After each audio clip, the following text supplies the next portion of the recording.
my name is Andrea L'Ecuyer, and I'm a junior majoring in elementary education. I'm from a small town called Marvell, Kansas, which is about an hour north of Manhattan, Kansas, if you all know where that's at.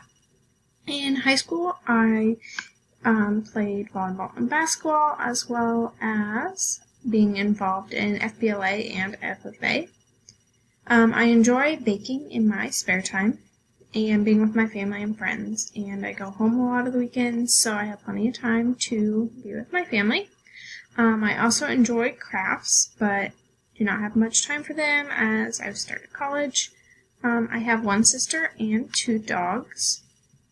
A fun fact about me is that I have dislocated my shoulder 7 times since my freshman year of high school, some from sports and other things.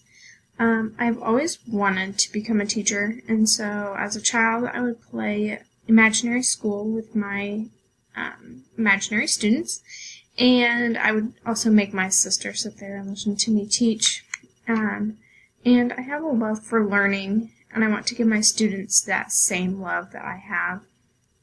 I also want to be a teacher to impact my students, and not just the ones in my classroom, and see how each of them grow and change as an individual.